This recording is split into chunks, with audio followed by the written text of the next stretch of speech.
Veterinary oncology deals with the diagnosis and the treatment of cancer in animals. Cancer is the #1 medical concern of pet owners, and it is the leading cause of death in older cats and dogs. My name is Dr. Jerry Post. I am a veterinary oncologist, and this is the Veterinary Cancer Center in Norwalk, Connecticut.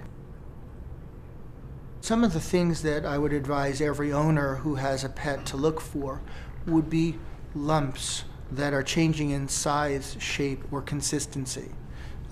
Enlarged lymph nodes that are present and are not going away.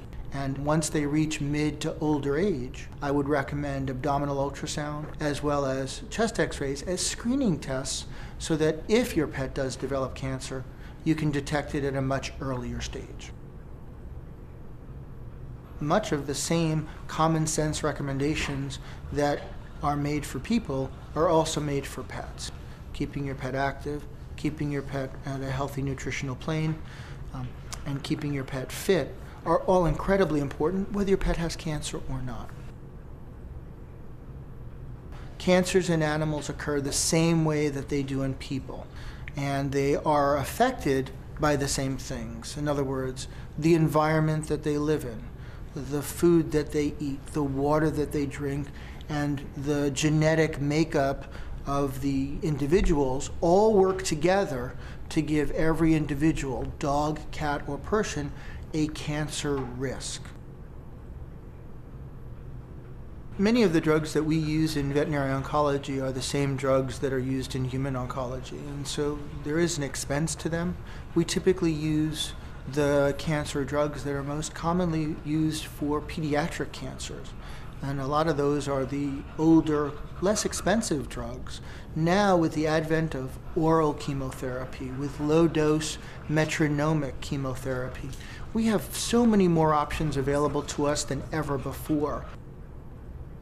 One of the best studies undergoing right now is the Golden Retriever Longevity Study.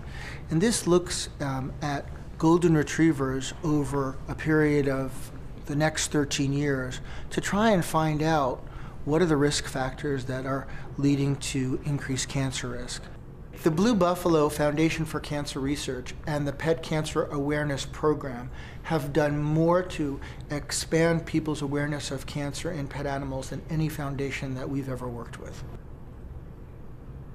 The area of specialty medicine within veterinary medicine is one of the largest growing segments of veterinary medicine. And it really is in response to the desire of the pet-owning public for more advanced testing, for more advanced treatment, and for increased specialization.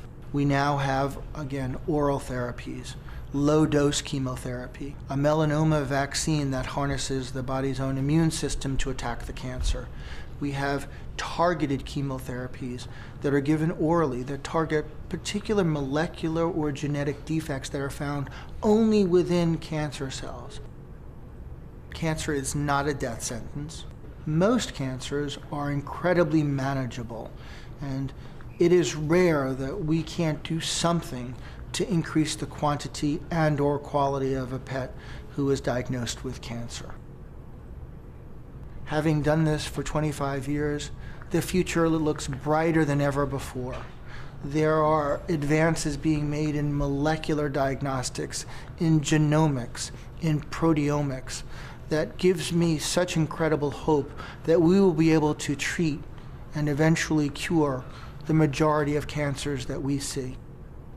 Now, more and more of the best scientists in the country are looking to comparative oncology, the study of cancers in animals, dogs and cats, for information on how to better diagnose and treat cancers in people.